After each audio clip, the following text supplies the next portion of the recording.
Donc dans cet exercice, nous allons définir un mur rideau. Donc nous allons créer une nouvelle définition d'un mur rideau.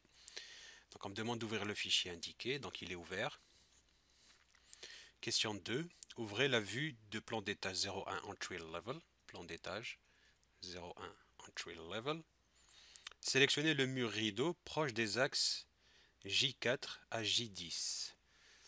Ok, donc A, B, C, D, E, F, G, H, I, J, J4 à J10. Donc il parle de ce mur rideau. Donc effectivement, j'ai le mur rideau qui est sélectionné.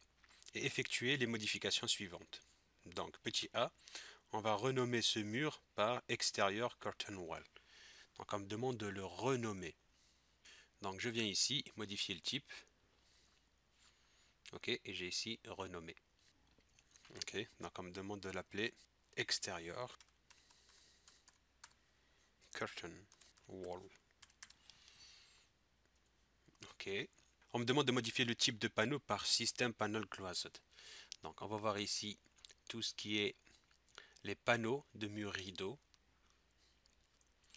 Ok, il est là. Définissez un quadrillage vertical continu comme condition de jonction. Donc, condition de jonction. Ok, donc je vais juste rétrécir la fenêtre. Donc condition de jonction.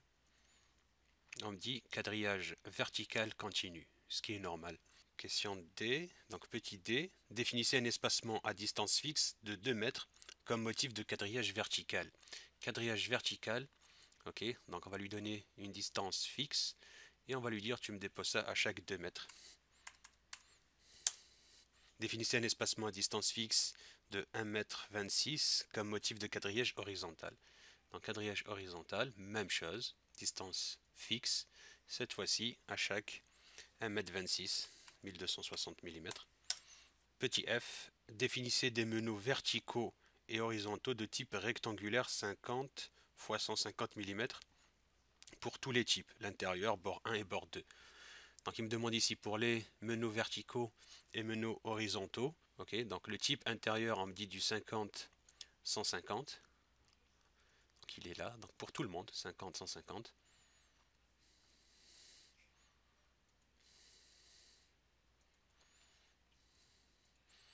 Ok, et pour les menus horizontaux, c'est la même chose. Donc du 50-150. Mais regardez, vous avez l'embarras du choix ici. Vous pouvez sélectionner celui qui vous intéresse en fonction de votre conception. Ok, 50-150. C'est parfait. Je fais OK. Donc puisque j'avais sélectionné ce mur rideau là que je renommé et que je reconfiguré, donc tout ce que je suis en train de faire ici va s'appliquer à ce mur rideau là. Donc il est en train de procéder, il régénère la maquette. Et on va aller ouvrir une vue 3D pour observer le résultat. Alors, avertissement peut-être ignoré. Certains panneaux de ce système de mur rideau sont mal formés. Ce problème n'est pas grave et est probablement dû à la division d'un panneau ou d'éléments de panneau. Donc c'est pas grave, c'est en fonction des hauteurs des menus, ainsi de suite. Donc il me dit qu'il peut être ignoré, je dis ok. Donc il y a 0 erreur, mais par contre 2 avertissements. Je fais ok, je dis ok, il n'y a pas de problème, je vais vérifier plus tard. Ok, donc on voit ici la constitution des menus. On va aller faire une vue 3D. Ok, et on regarde à quoi ça ressemble. C'est parfait, c'est impeccable. Ok, donc dernière question, enregistrez le fichier, le cas échéant, puis fermez-le. Donc ce qui termine l'exercice 4.2.